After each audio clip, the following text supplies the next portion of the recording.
hoy aquí con ustedes en la Z101 en el estudio Willy Rodríguez para sostener una conversación sobre un tema trascendente. El título del programa es Ucrania y las guerras del mundo. ¿Cómo diríamos que la historia es la narración de las guerras? De esos hechos extraordinarios que conmueven los pueblos o el mundo y entonces le obligan a producir más, a producir con sentido de mayor durabilidad, a investigar más, a sintetizar, obligar la mente humana a sintetizar nuevas soluciones, encontrar nuevas rutas de comercio, rutas de comunicación, rutas de nuevos recursos, rutas también para la paz. Y alguien pudiera decir, entonces las guerras son buenas. No, nunca serán buenas. Lo que ocurre es que el ser humano se le ha predicado mucho. A los líderes del mundo se les ha predicado mucho. Estudian mucho. Parece que en los eventos mundiales, en los cónclaves, en los grandes encuentros del mundo, no han encontrado la forma de entenderse mejor, de producir en armonía para mantener un orden pacífico mundial. Porque lo que estamos diciendo hasta ahora es pura ingenuidad. Las guerras son consecuencia de que el mundo está manejado por monopolios y oligopolios. El mundo no es libre. No hay ninguna nación soberana. Eso es mentira. Soberanos son los poderosos. El poder da soberanía. Pero no hay presidentes. Los presidentes nos mandan a nosotros, los subordinados. Y cuando un presidente de eso llama de las naciones poderosas, cuando el presidente de Estados Unidos, él ni tiene que llamar, llama a Pompeo, detén esa reforma constitucional. Hay que hacer un campamento para alojar haitianos. Tal cosa. Tiene que mandar tropas a Irak. Tiene que apoyar a Estados Unidos en las sanciones a Putin y a Rusia. Si no, te miramos con ojerizas. Si no, no tienes ayuda. Esa es la verdad.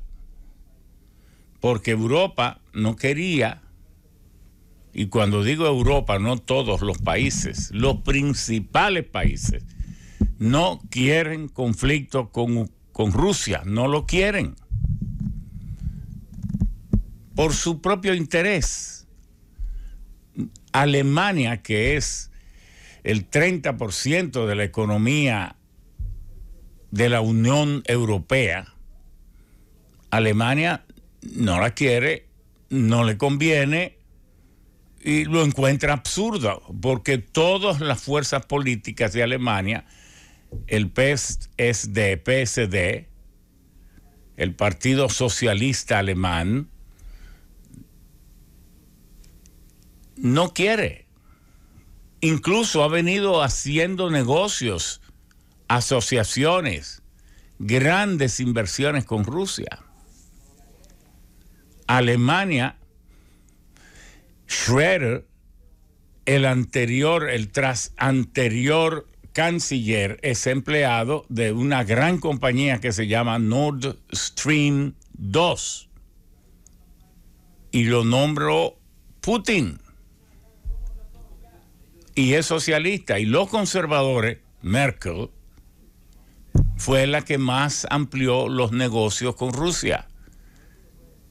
Fue la que autorizó el Nord Stream 2, en cuyo gobierno se invirtieron junto a Rusia 9.000 millones de dólares para construir desde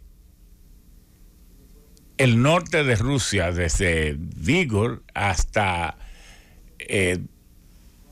una ciudad en el norte de Alemania, donde aterriza y ancla el gasoducto Nord Stream 2, pero que también ya hay uno que fue inaugurado en el 2012, que está funcionando, porque es que Rusia entrega a Europa 300 millones de galones de metros cúbicos de gas natural a Europa, 300 millones diarios, el 40%, pero en el caso de Alemania le entrega el 60 y 65%. Y no tiene Alemania cómo desconectarse ni cómo obtener ese combustible de otro país. Pudiera hacerlo, pero a largo plazo, tal vez conectando con Turkmenistán, ya que hay un gasoducto donde fluye una cierta cantidad de gas. Tengo entendido que unos 10.000 metros o 10 millones de metros cúbicos por día, que van desde Azerbaiyán al sur de Italia. Pero por de pronto no hay forma de que Alemania pueda, y la ministro de Relaciones Exteriores de Alemania dijo ahora, hace 5 días, si cerramos el gas de Rusia, ¿de cómo vamos a mantener activo Alemania? La industria eléctrica, que el 40% o el 50% de la electricidad es con gas natural. Las petroquímicas, que producen toda suerte de resinas y de derivados del petróleo. La calefacción de las familias y de Alemania entera deriva del gas. Alemania pararía, no es posible. Por eso es que le han cerrado cuentas a Rusia, a muchos bancos, pero los bancos principales no se le han cerrado las cuentas SWIFT, no las pueden cerrar, que son las cuentas mediante las cuales se hacen los pagos internacionales. Entonces, esa es la realidad, pero si vamos a Suecia, Finlandia y otros países de eso, es todavía mucho más grave. 100% dependen del gas ruso, pero también por igual, en menor cantidad, las demás naciones. España, usted ve al presidente Pedro Sánchez un poco más activo, porque España solo depende en un 7%, un 10% del gas ruso, porque le llega el gas desde Argelia. Y ahora se ha metido en problemas porque ha reconocido a Marruecos que el mejor modelo de solución al conflicto del Sahara Oriental, del Sahara español, antes español, es la autonomía y no el referéndum como venía defendiendo las Naciones Unidas y muchas naciones, e incluso Argelia, que es un archi contrario a Marruecos. Entonces no se sabe cómo reaccionaría con este cambio de política de España hacia Marruecos y los territorios del Sahara. De manera que España se siente un poco más liberada, pero cuando va al conjunto europeo, ¿de qué depende España para resolver sus problemas todavía de desnivel económico, social y de pobreza de su población? Depende de los fondos europeos. ¿Y quién provee fundamentalmente los fondos europeos? Alemania y los países que dependen en grado extremo del gas y del carbón y del petróleo ruso. Entonces estamos ante una conflagración. Pero ¿cuál es la visión que queremos llevar hoy en este programa? Que no es solo la guerra de Ucrania, tal vez ha despertado este interés por su peligro en convertirse en guerra nuclear. Claro, pero ese era un conflicto que se veía venir. Putin tiene 12 años diciéndole a Occidente y a Europa que no toleraría que Ucrania entre a la OTAN, que no lo tolera y que haría lo que tenga que hacer, y lo ha dicho, y lo sabemos que lo han dicho. Como dijo Kennedy en su momento, en el 62, que haría lo que fuera, si fuera necesario ir a la guerra nuclear, iba a ir, y lo anunció si Rusia no le quitaba las ojivas nucleares de Cuba. Todavía Rusia lo dice más porque Ucrania es su vecino inminente, pegadito allí. Entonces, esta es una guerra que viene convenciendo el público occidental de que es una guerra cruenta, a pesar de que hay muy pocos muertos. Un solo muerto es demasiado, pero anoche mismo oíamos que las Naciones Unidas, el resumen que daba era de que habían muerto 847, y dígame usted, en casi 4 semanas de guerra, una guerra de las magnitudes que la están poniendo, que haya muerto ese número de personas que a veces muere en los motines callejeros.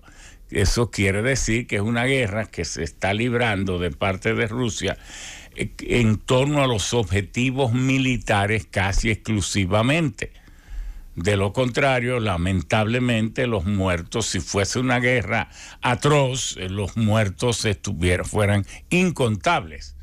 Pero claro, todo eso es el manejo en ambas direcciones.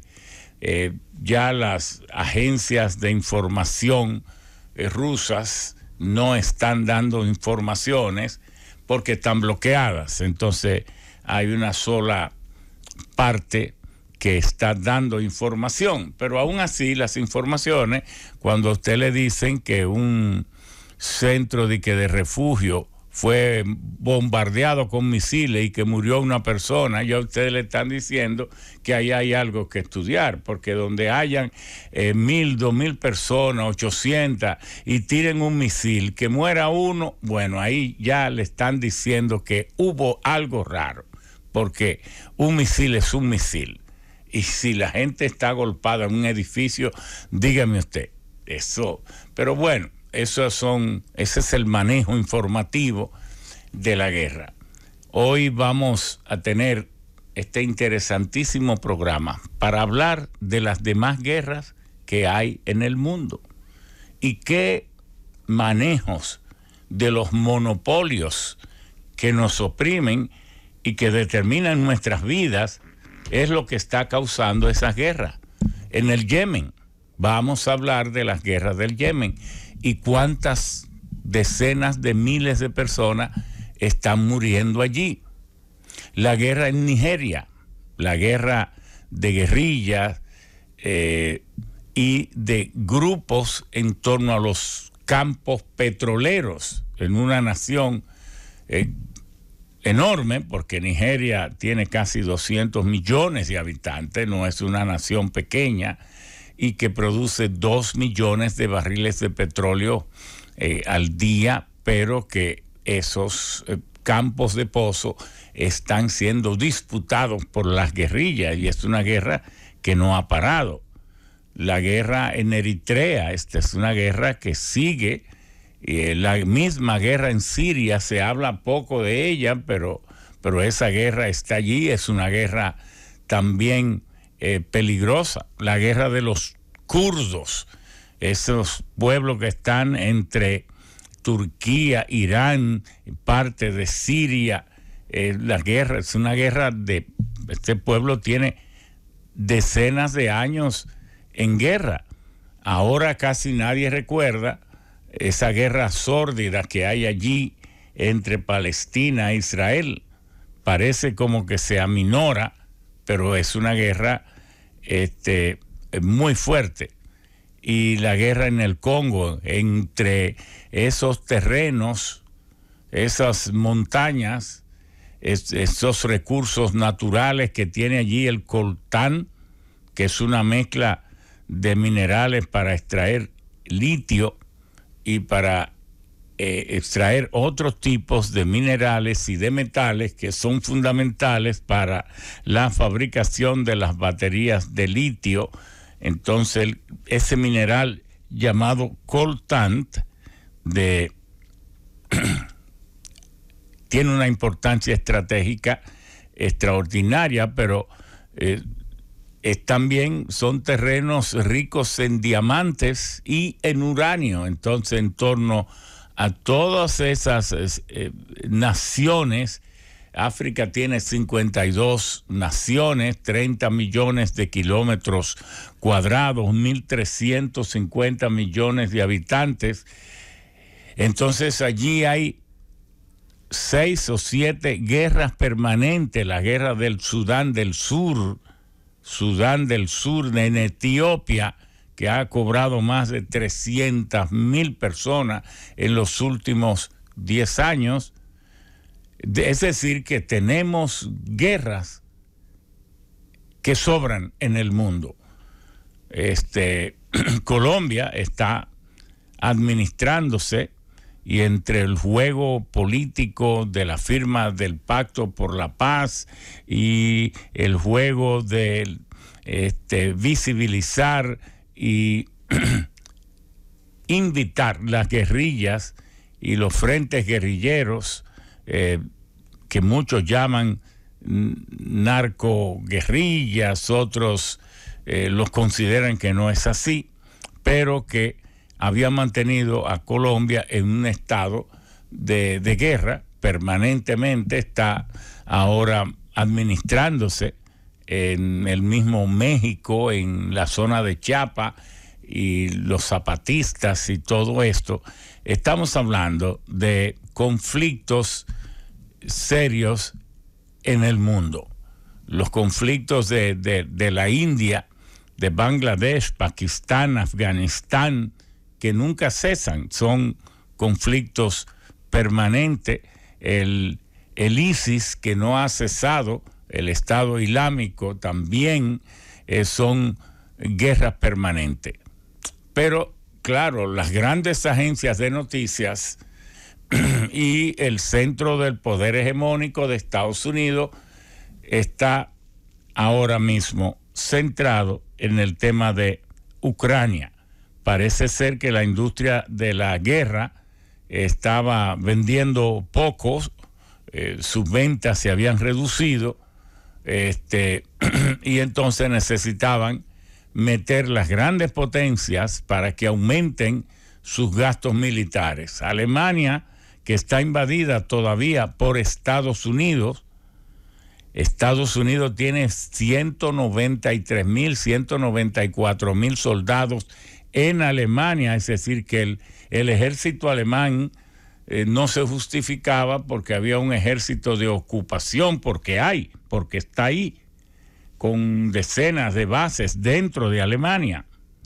Y Alemania no ha podido decir que no, ni liberarse de este ejército, porque fue parte de los pactos en la firma cuando fue derrotada en la Segunda Guerra Mundial, y aparte de los pagos por gastos de guerra, ha tenido que ser humilde y someterse a que en su territorio el ejército sea el de Estados Unidos. Y ha sido con ese ejército que han obligado a Scholz, el actual canciller socialista, pero en alianza con los conservadores, a tener que variar su política. Y entonces ahora esto ha desatado algo todavía más grave, y es que Alemania ha dicho que se va a rearmar. Y cada vez que Alemania se ha rearmado, algo ha ocurrido a los 10, a los 12 o a los 15 años, pero algo grave.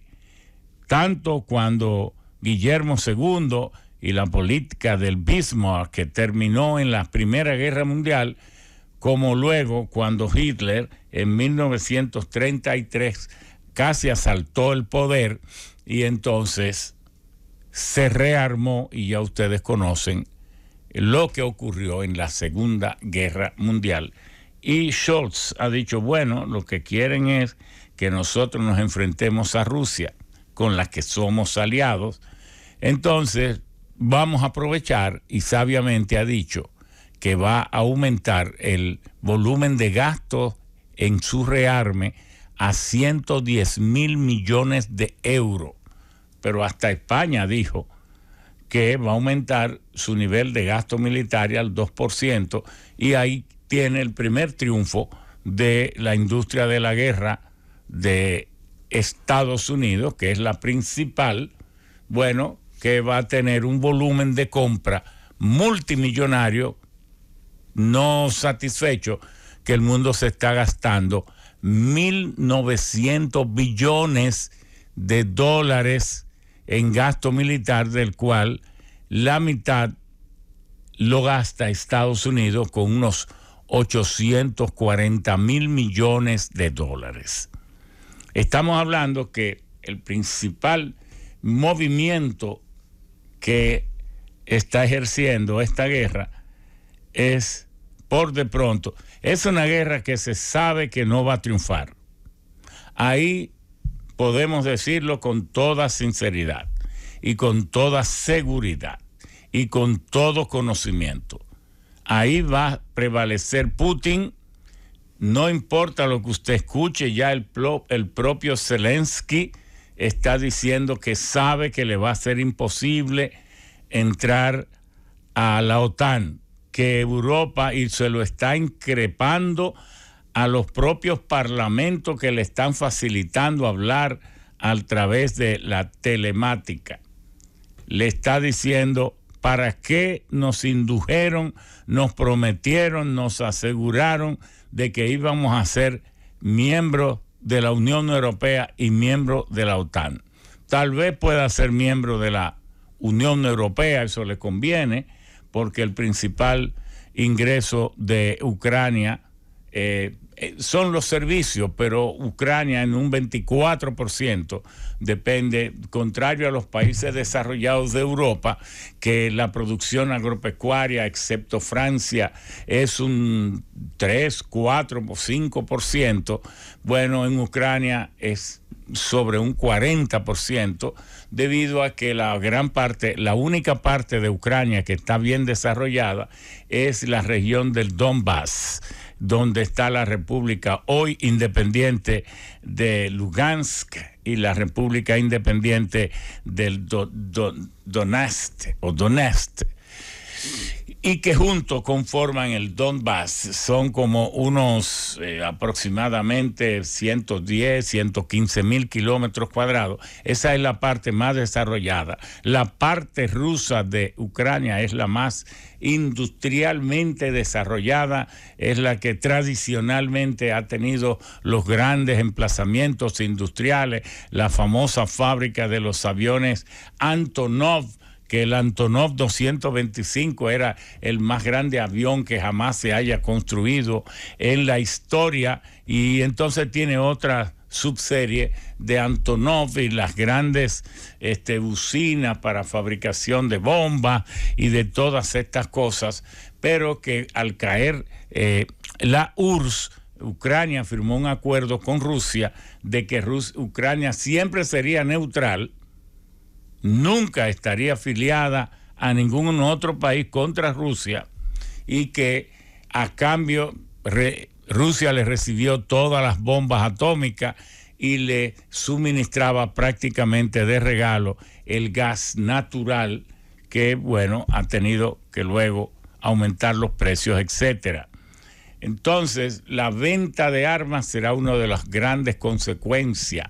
El aumento, la duplicación, será una cuestión brutal con este invento de la guerra en Ucrania. Otro problema es que tal vez Estados Unidos, entusiasmando y arrastrando y obteniendo el apoyo de la Unión Europea, nunca pensó que esta guerra iba a desatar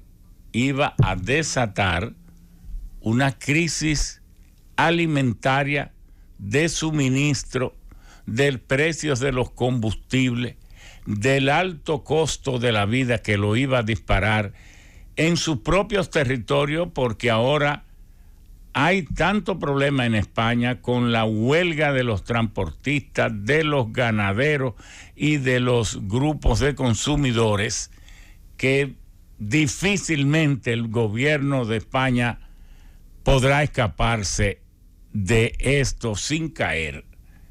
Estamos viendo la situación muy difícil para el Partido Socialista y su aliado Podemos, porque dentro de ellos mismos tienen disparidades muy serias causadas por la guerra, pero sobre todo por el impresionante estallido de precios, en el alza de los precios de la electricidad, de los combustibles, la cadena de suministro parcialmente rota, ha disparado los precios y la gente no puede vivir, pero lo mismo en Italia, lo mismo en toda Europa y en Estados Unidos, que si el presidente Biden no lanza esta aventura de la guerra, su popularidad, que iba por 35%, estuviese todavía más en el suelo. Pero sabiendo él y la estructura de poder que le apoya, que cuando Estados Unidos entra en guerra o en preguerra o en amenaza de guerra, la sociedad entera arropa al presidente, le da su apoyo, y esto ha provocado que haya subido, y ya ha subido enormemente, por encima del 45-48%.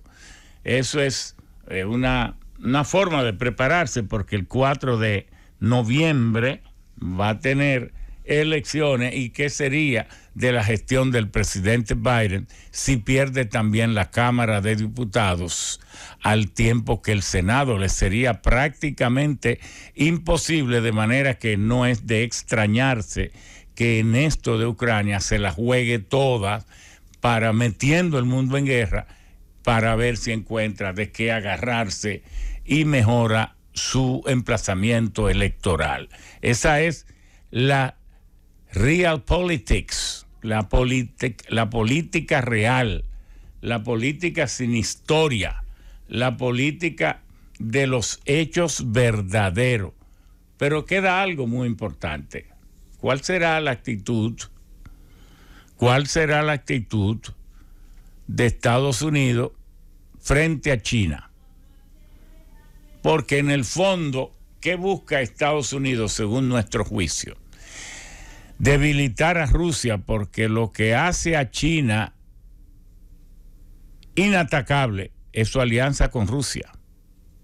China fue convertida por Estados Unidos, por aprovechar sus mercados, en la fábrica del mundo, sacando de su economía todo lo que contaminaba, toda la fabricación de bienes que tenían un componente alto en mano de obra y que por tanto resultaban caros si se fabricaban en Estados Unidos, y a eso se le llamó outsourcing,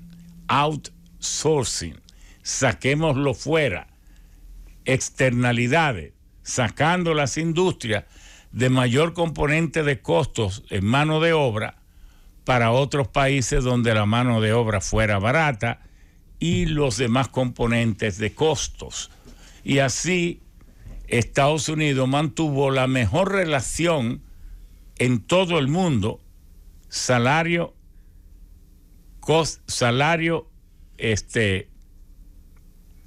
costo de la vida. Una nación que tenga la mejor relación entre el salario y el costo de la vida. Claro, en Estados Unidos usted trabajaba y ganaba 800, 900, 1,700, ganando con $9,40 la hora. Eso significa que en el día usted se gana 80. Si trabaja 20 días, pues se ganaría 1,600 dólares al mes. Y si en Estados Unidos la familia no gastaba más de 300, 400, 250 dólares por la comida. Es decir, que el mayor costo era la renta, el tema del transporte y otros componentes más, la recreación, y convirtiendo a China en la fábrica de sus bienes más costosos en mano de obra. Eso ajustó perfectamente para disparar la prosperidad en Estados Unidos. Pero al mismo tiempo, los chinos fueron aprendiendo. Ellos que habían sabido ya y que genéticamente era el pueblo más desarrollado, porque China siempre fue la nación más desarrollada del mundo hasta 1850, donde se cerró, involucionó y luego fue con Mao Zedong que despierta en 1949 y luego con Deng Xiaoping en 1973, cuando lanza la idea de una nación, dos sistemas y un ahorro de 50% de su PIB, planteando Deng Xiaoping que la riqueza viene de la pobreza y que entonces si el pobre aumenta el 50% de lo que produzca, aunque se lo lleve quien se lo lleve, bueno, un día será rico, porque se ha dicho repetidamente que la riqueza viene de la pobreza. Entonces, el ahorro es el instrumento para una nación que es pobre llegue a ser rica. Y eso todavía China ya está en el camino de país emergente plenamente hacia el desarrollo, y todavía China ahorra el 44% de lo que produce, el 44%, gracias, mientras Estados Unidos apenas ahorra el 21%, República Dominicana el 18, 19%. Una nación que se proponga ahorrar el 44%, solo eso tal vez le es posible si tiene una disciplina como la tiene como la tiene China, o una disciplina propia de los sistemas de economía centralizada y de concentración del poder, de sistemas negadores un tanto de la libertad individual. Y claro, en torno a eso, China ha ido despegando y se ha convertido en la segunda economía del mundo si el PIB se mide a precio constante. Si se mide mediante el poder de paridad de compra, que es el valor relativo del dólar en la economía de cada país, hace tiempo que China ha superado por mucho a Estados Unidos.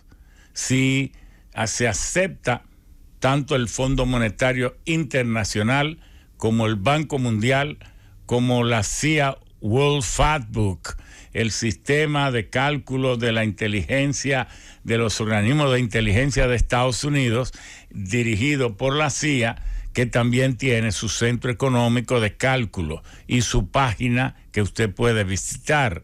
Y cada uno de ellos hace su cálculo de PIB mundial y para cada país. Y el de la CIA, que es de unos 123, 124 millones de trillones, 123 trillones en el mundo entero, da cuenta que el de Estados Unidos es de 21, más o menos 21 trillones, pero no varía sin importar el método de cálculo de PIB que se use. Y no varía porque es el país emisor del dólar. Entonces, si el dólar se refiere al mismo dólar, no cambia nada. Pero si el dólar se refiere al yen, al yuan chino, entonces resulta que si se calcula el PIB por el precio de paridad de compra, entonces China tiene, Estados Unidos 21 y China tiene casi 25 trillones. Entonces le supera. De manera que está por verse qué actitud asumirá China, ya que recientemente firmó con Rusia un acuerdo de defensa recíproca, un acuerdo para que China compre gran parte del gas natural de Rusia, aumente construyendo y ampliando gasoductos que van desde Rusia bajando hacia China y que conectará en su ruta a Beijing hasta Shanghái y seguirá hacia adelante. Entonces, estamos hablando de decisiones poderosas. Y esa firma que se hizo el 4 de febrero de este año, durante los Juegos allá en Beijing, que viajó Putin, en esa firma se dijo que será un acuerdo profundo, ilimitado. Entonces está a prueba ahora. Estados Unidos está presionando a China para que no ayude, para que no facilite créditos, para que no le meta la mano a Rusia por la crisis que pueda desatar las sanciones que le han impuesto. Sin embargo, China ha manejado sus actuaciones dentro de una extrema prudencia, ha hablado poco, se ha administrado bien, pero sí ha dado a entender como que no va a retirar su acuerdo con Rusia. Estados Unidos, que a todo el que no hace lo que ellos plantean le aplican sanciones, está también amenazando a China. Se ha dicho que hubo una llamada entre el presidente Biden y el presidente Xi Jinping, y que el presidente Biden le dijo que si ayudaba a China, las consecuencias, las sanciones a China iban a ser muy fuertes. Yo dudo que eso sea cierto, porque ¿por qué tiene Xi Jinping que aceptar que lo amenacen así de manera directa? Es posible que el presidente de Estados Unidos lo diga, se lo diga a la prensa, que su portavoz lo diga, que Blinken, que es el jefe del Departamento de Estado, lo diga, pero es un presidente decirle a otro, poderosos los dos, porque ya en este equilibrio del terror nuclear, no tiene usted que tener. China se dice que tiene 350 bombas nucleares muy poderosas y que Estados Unidos tiene cerca de 5.000, que Rusia tiene 6.500. Aquí no se necesita tener tantas bombas. Es quién estalle las 10 primeras y dónde las estalle. Y ojalá que esto no pase del pensamiento, de la suposición, sencillamente porque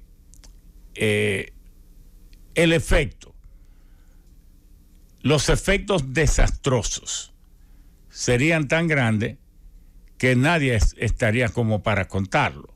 Por eso Albert Einstein, después que vio el efecto destructor, que él ya sabía por sus cálculos, pero que lo vio en la realidad, al lanzar Estados Unidos la bomba sobre Hiroshima y Nagasaki, dijo Einstein que si había una tercera guerra nuclear, después de la tercera, dijo, si hay una tercera guerra nuclear, la cuarta se peleará con palos y piedras.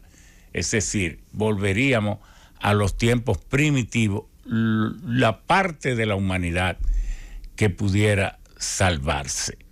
Vamos a hacer ahora una pausa, Remigio, y esperar a que lleguen nuestros invitados que estamos esperando, a Iván Gatón, estamos esperando también al ex ministro de las Fuerzas Armadas, Soto Jiménez, estamos esperando a don Artemio Hernández, especialista sobre la estrategia mundial de la geopolítica.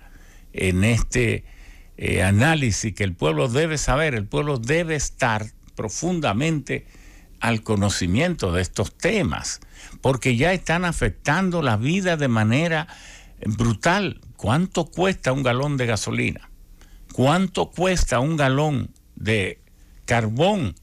La última de las subastas o de las licitaciones que administró el ministerio, las cotizaciones fue de $197 la tonelada de carbón subbituminoso, carbón de 9.600 BTU por libra, que es el carbón que quema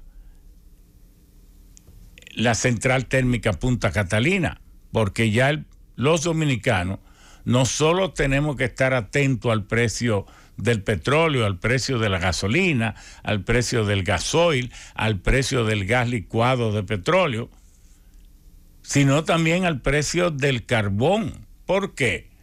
Porque aunque ahora es que los dominicanos hemos venido a darnos cuenta de la importancia del carbón, de que el carbón se usa para generar electricidad masivamente, para producir acero, etcétera, ahora es que hemos como caído en cuenta. Pero en realidad el país tiene 34 años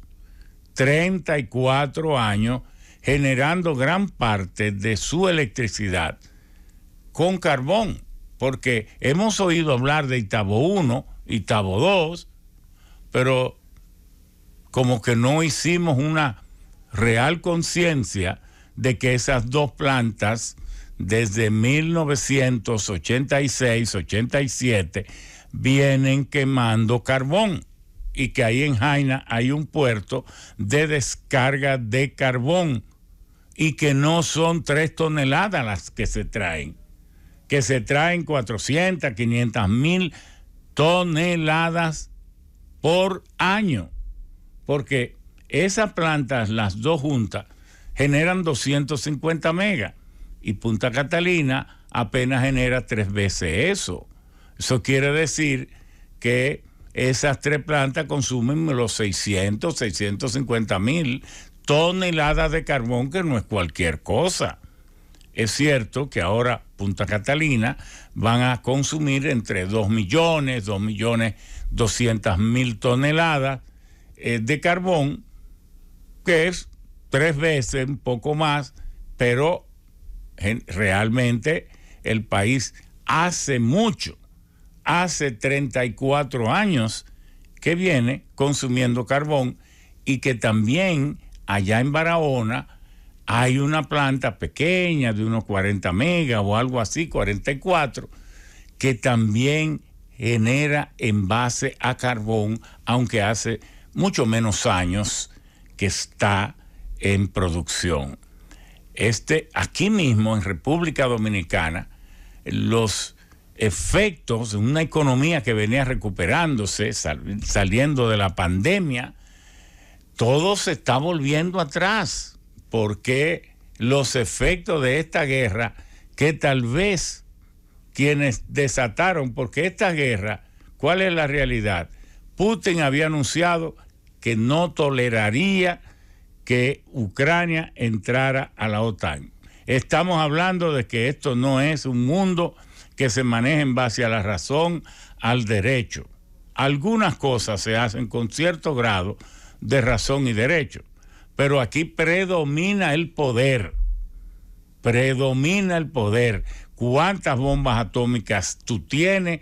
¿Cuánto poder tú tienes? ¿Cómo tú manejas el carbón? cómo tú manejas, cuánto carbón tienes, cuánto petróleo tienes, cuánto gas tienes, cuántos materiales estratégicos tienes, cuán desarrollada es tu industria militar, cuánto terror tú puedes imponer. Eso es lo que domina las decisiones, en el fondo, las decisiones del mundo. Entonces ya Rusia había dicho eso. De este lado, debieron haberlo sabido. ¿Qué podemos hacer si Rusia dice eso? ¿Qué importancia tendría que Ucrania entre si queremos mantener la tranquilidad? ¿Qué va a pasar?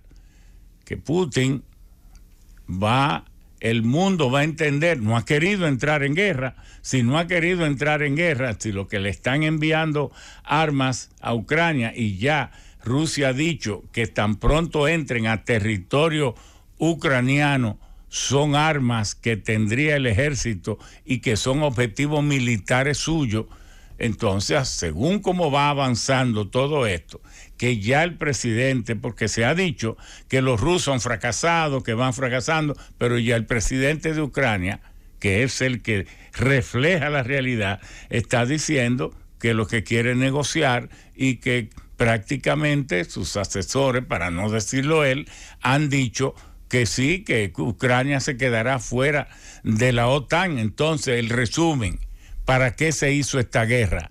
Si Estados Unidos y Europa sabían que no podían ir a una guerra con Rusia porque sería nuclear, y que si no llegan a ese extremo, Rusia está tan decidida que entonces demolería a Ucrania. ¿Quién va a perder? Ucrania. ¿Para qué la hicieron? Ese es el tema. Vamos a una pausa.